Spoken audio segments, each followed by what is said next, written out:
this knee taping, just prior to taping, you make sure that the skin's nice, good quality, doesn't have any cuts. If it does, you need to pop some Fixamol on it.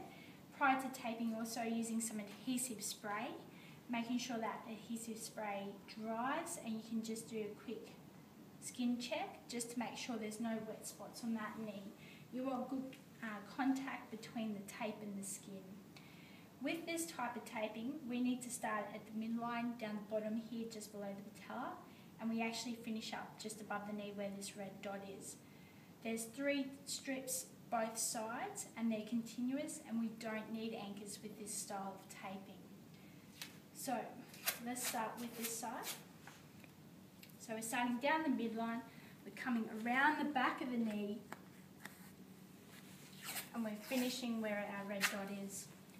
So with this style of taping though, 50% overlap, what you're wanting is that you come up tight through the back, loose around the actual back, so you lay it down, but then you finish off just with a little bit more grip through the top.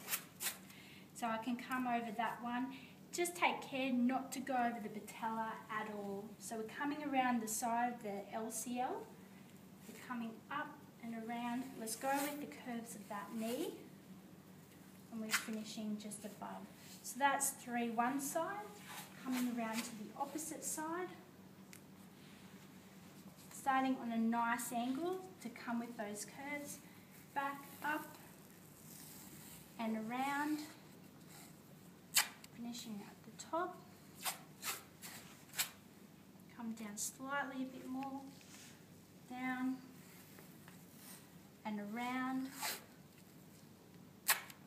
turn that off there. We want to make sure that we get that MCL, so we're coming up and around, laying that softly through the back, but just a bit more traction through the top. If we want to give a little bit more support to that LCL, we can come through and do a couple of more strips over that actual structure.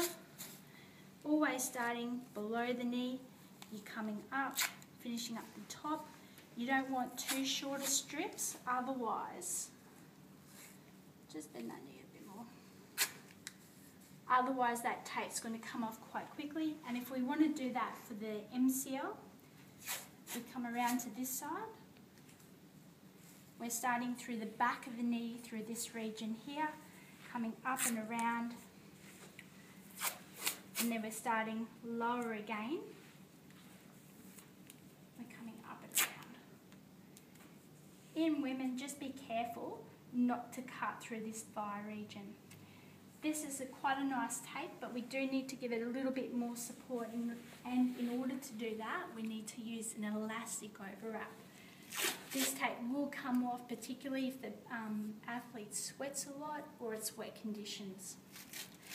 So normally what we would use is a 3-inch overwrap. This is only a 2-inch, which is won't give us optimum support, but will be enough. But normally the recommendations would be a 3-inch.